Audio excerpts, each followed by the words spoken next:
Welcome to Before the Day Ends. And today we're going to talk about parables. Actually, for the next couple of sessions, we're going to talk about parables because they're important. Now, in this section where Jesus has this collection of parables, we are in a period in Jesus' ministry where he's facing opposition, or at least in the way Matthew tells the story. So in chapters 11 and 12, the first half of the third book of Matthew, Jesus is facing opposition to his authority. People are questioning him. Are you the one who is to come? Should we expect someone else? By whose authority are you doing these things? And now in 13, Jesus is going to have a chance to kind of ask back at us. Why are you here? What are you looking for? What is the truth? Now to do that, he is using these parables, these stories that literally mean to set something like side by side. You're telling one story, but you're meaning kind of something else. It's a common story teaching a deeper truth. And in that process of going from one to the other, we have to get involved. And what Jesus is really doing in a parable is saying, if you've come here to criticize me, or if you've come here looking for a short answer or a simple answer, you kind of come to the wrong place. Do you want to learn? Do you want to seek truth? Do you want to challenge your own assumptions? Do you really want to listen? Those are the questions that a parable is really after. They require something from us. We have to engage the story, ask questions, deconstruct our own perspectives, our own prejudices, if we're looking for truth and to find truth in these parables. They require a relationship and some work. In our world today, you'll often notice that people are pretty divided, religiously, politically, over moral issues. And what often happens is we become so entrenched in our viewpoints that for folks who agree with us, they're included. If they disagree with us, they're excluded. And because these very simple answers to questions, instead of actually having a debate, instead of actually having a conversation, we just simply put each other in boxes and kind of leave it at that. Jesus doesn't put up with that. Instead, he's saying, if you come here to criticize me, you're not going to find what you're looking for. If you come here looking for a short answer, you're coming to the wrong place. Instead, he wants us to actually engage the conversation, to engage our assumptions, and to really listen to what he has to say. And to do that, he's going to use parables because anything that's worthwhile takes effort. And we're going to see that here today. Now, there's a lot of parables in Matthew 13. And we're going to divide this into a couple sessions so we can spend some time kind of dealing with what Jesus is going to teach us here and kind of give us a better way of looking at parables. So the first two we're going to look at are pretty similar. So let's just jump into one of them. In Matthew 13, verse 44. The kingdom of heaven is like a treasure hidden in a field, which someone found and hid. Then, in his joy, goes and sells all that he has and buys that field. So in this very simple parable, the kingdom of heaven is God's rule and God's reign, God's control. It's what we pray for in the Lord's Prayer. Your kingdom come, your will be done on earth as it is in heaven. So it's when God's in control. It's just that simple. Now, who's the someone? Well, in the parable, it would be us. We are looking or just happen to be walking along, it doesn't say, and we find a treasure. And seeing how important this treasure is, we sell everything we have and we buy the entire field. So the parable really is about the importance of the kingdom of heaven, how valuable it is. It's worth us selling everything to be a part of that kingdom. Now, there are some other angles to this story that folks have explored. Like, for example, is that fair? Should the person who found the treasure went to the owner of the field and said, hey, I found your treasure, here you go?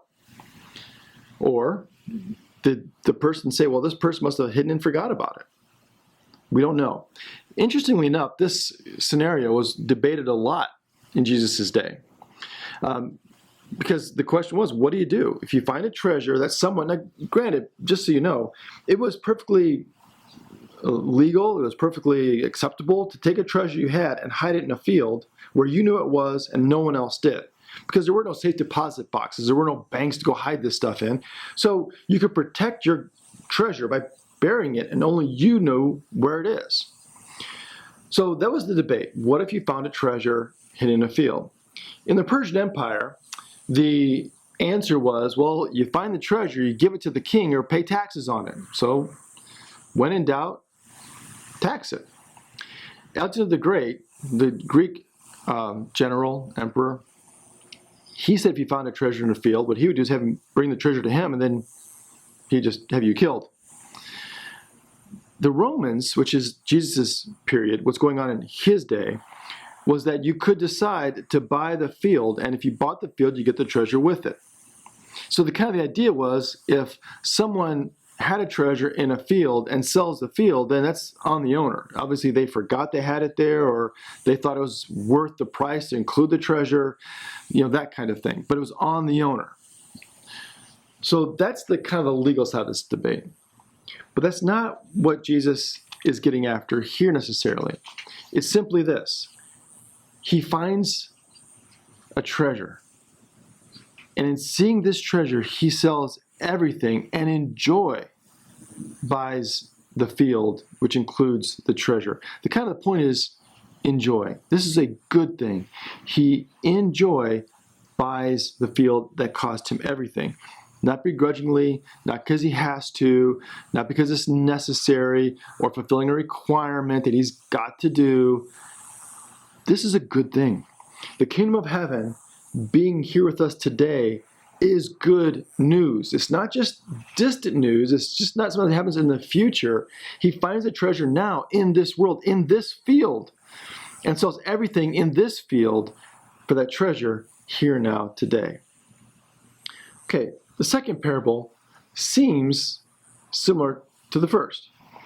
Verse 45. Again, the kingdom of heaven is like a merchant in search of fine pearls. On finding one pearl of great value, he went and sold all that he had and bought it. Okay, so first question. What's the kingdom of heaven? In the first parable, it was the treasure hidden in a field. So a lot of folks say, well, the kingdom of heaven is this pearl of great price, this pearl of great value. That's the kingdom. That's not what it says in the parable. Look at it again. The kingdom of heaven is like a merchant in search of fine pearls. So the kingdom of heaven is not the pearl, it's the search. It's the merchant in search of a pearl. Remember, in the first parable, this someone finds a treasure. We don't know if he was looking for it or just stumbles upon it. We don't know. In this one, the merchant is searching for the fine pearl. He goes looking for it. So some folks would say, well, wait a minute then. If the kingdom of heaven is the search, are we the searcher? Are we the merchant that's in search of the fine pearl? And then, like the previous parable, when we find it, we sell everything to buy the pearl, like we bought the field. And that would make sense, that Jesus kind of like has these parallel parables, that as the person found the treasure, buys the entire field, this merchant searching finds a pearl and then sells everything. However, I've always found it interesting that this is kind of reversed. Let's look at it one more time.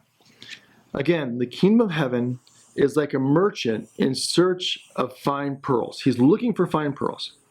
On finding one pearl of great value, he went and sold all that he had and bought it. So it seems kind of reversed, right? The kingdom of heaven is not the pearl, it's the search. So what if this parable isn't parallel, but kind of the flip side of the first? What I mean by that is this. What if we are the pearl of great value? You think about it, God has been searching for us, right? He came from heaven to earth in search of pearls of great value, you and me. And why do I say we're of great value? Because he left heaven to earth to find us. We are that valuable to him. You may not feel that valuable to yourself, but God sees you as that valuable. And he comes from heaven to earth in search of you and me. And on finding us, what does he do? He sells all that he has. He gives his life for you and me. And in his joy, he sells all that he has and finds us. Ever wonder what God thinks of you? Maybe this parable teaches us that we are pearls of great value to God. It may not seem like it to us, but to God, we are of great value. And so he sells everything to find us in the same way that we are to sell everything to find him.